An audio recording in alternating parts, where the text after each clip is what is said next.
اعوذ باللہ من الشیطان الرجیم بسم اللہ الرحمن الرحیم رب اشرح لی صدری ویسر لی امری واحلل عقدۃ من لسانی یفقہوا قولی رب زدنی علما رب زدنی علما رب زدنی علما۔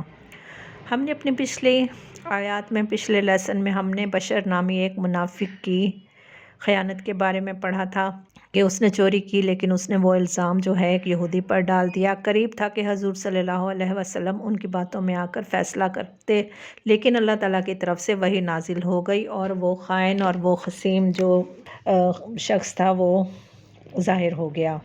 اب ہم اگلی آیت پڑھ رہے ہیں، سورۃ نساء آیت 107 سے۔ اس میں اللہ تعالیٰ کیا فرما رہے ہیں؟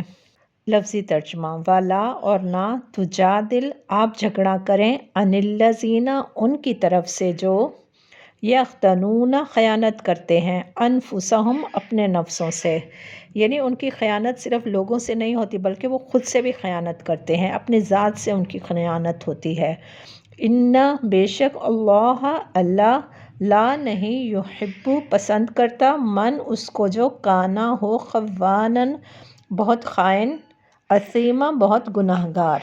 اس آیت میں خیانت کاروں کے بارے میں کہا جا رہا ہے نا کہ دنیا میں ان کا ساتھ مت دیں اور قیامت کے دن بھی ان کی سفارش نہ کریں۔ یہاں پر تو وہ ایک دوسرے کا ساتھ دینے کے لیے جھگڑا کر رہے ہیں، لیکن روز آخرت کون ان کا ساتھ دے گا؟ کس سے یہ جھگڑا کریں گے اور کون ان کی سفارش کرے گا؟ جو لوگ اپنے نفس سے خیانت کرتے ہیں نا، تم ان کی حمایت نہ کرو۔ یہ اللہ تعالیٰ فرما رہے ہیں نبی صلی اللہ علیہ وسلم کو کہ اللہ کو ایسا شخص پسند ہی نہیں ہے جو خیانت کار ہو اور معصیت پیشہ ہو۔ جو شخص دوسروں کے ساتھ خیانت کرتا ہے نا، وہ دراصل اپنے نفس کے ساتھ خیانت کرتا ہے، کیونکہ دل اور دماغ کی جو قوتیں اس کے پاس بطور امانت ہوتی ہیں نا، ان پر بے جا تصرف کر کے وہ انہیں مجبور کرتا ہے خیانت پر، یعنی وہ اپنے نفس پہ، اس سے یہ ظاہر ہوتا ہے کہ وہ اپنے نفس سے خیانت کرتا ہے۔ اب ایسے لوگوں کے لیے پھر کیا فرمایا جا رہا ہے؟ اگلی آیت میں اللہ تعالیٰ فرماتے ہیں یستخفون، وہ چھپ سکتے ہیں۔ کون لوگ؟ ایسے خائن لوگ چھپ سکتے ہیں، اپنی خیانت کو بھی چھپا سکتے ہیں، من الناس، لوگوں سے، والا اور نہیں، یستخفون، وہ چھپ سکتے، کس سے نہیں وہ چھپ سکتے؟ من اللہ، اللہ سے، وہو، اور وہ، معہم، ان کے ساتھ ہے، اس، جب، یبیتون، وہ راتوں کو مشورے کرتے ہیں، یعنی وہ آپ صلی اللہ علیہ وسلم کے خلاف سازشیں کرتے ہیں۔ ما، جو، لا نہیں، یرضا، نہیں وہ پسند کرتا، من القول، بات میں سے، وقانا، اور ہے، اللہ بما، اس کو جو، یعملون، وہ عمل کرتے ہیں، محیطہ، گھیرنے والا۔ اب اس آیت میں یہ کہا جا رہا ہے کہ وہ جو رات کے وقت بیٹھ کر سازشیں کرتے تھے آپ صلی اللہ علیہ وسلم کے خلاف، تو اللہ تعالیٰ ان کو جانتا ہے۔ وہ لوگوں سے تو چھپا سکتے ہیں اپنی حرکات کو، مگر خدا سے نہیں چھپا سکتے۔ وہ تو اس وقت بھی ان کے ساتھ ہوتا ہے جب وہ راتوں کو چھپ کر اس کی مرضی کے خلاف، کس کی؟ اللہ کی مرضی کے خلاف مشورے کرتے ہیں، اور ان کے سارے اعمال اللہ تعالیٰ نے اپنے گھیرے میں لیے ہوئے ہیں، سارے اعمال کا اللہ تعالیٰ نے احاطہ کیا ہوا ہے۔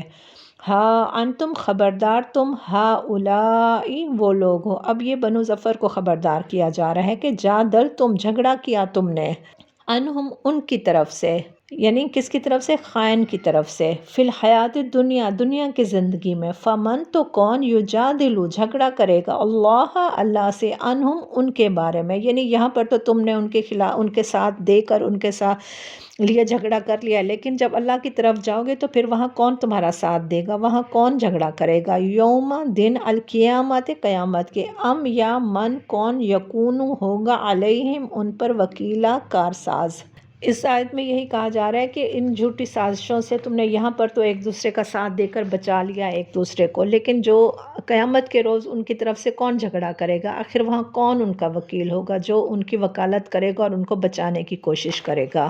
ومن، اور جو کوئی، یعمل، عمل کرے گا، سوءً، برا، او یا یظلم، وہ ظلم کرے، نفسہ، اپنی جان پر، ثم، پھر، یستغفر اللہ، وہ بخشش مانگے اللہ سے، یجد، وہ پائے گا، اللہ کو، غفوراً، بہت بخشنے والا، رحیماً، نہایت رحم کرنے والا۔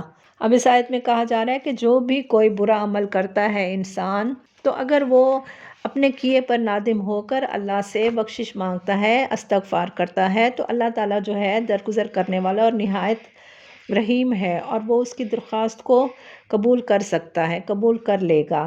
اگر کوئی شخص برا فعل کرے گا اور اپنے نفس پر ظلم کرے گا اور اس کے بعد پھر اللہ سے وہ درخواست کرے گا تو اللہ درگزر کرنے والا اور نہایت رحم کرنے والا ہے۔ ومن اور جو کوئی یکسب کمائی کرے گا اسمن گناہ فانما تو بے شک یکسبہ وہ کمائی کرے گا علی نفسہ ہی اپنے نفس کے لیے، وقان اللہ اور ہے اللہ تعالیٰ علیماً خوب علم والا، حکیماً خوب حکمت والا۔ یعنی جو بھی کوئی برائی کما لے گا یہ کمائی اسی کے لیے وبال جان ہوگی، یعنی اسی کے لیے یہ عذاب ہوگی اور آخرت میں بھی اسی کے لیے یہ باعث عذاب ہوگی۔ اللہ کو سب باتوں کی خبر ہے، وہ حکیم ہے، وہ دانا ہے، وہ سب کچھ جانتا ہے۔ اس آیت سے ہمیں کیا سبق ملتا ہے کہ ہمیں بد دیانت اور جھوٹے لوگوں کا ساتھ بالکل نہیں دینا چاہیے۔ یہ ہے کہ کسی بھی اللہ تعالیٰ کی پسند کے خلاف کوئی کام نہیں کرنا چاہیے، خاص طور پر خیانت کاری۔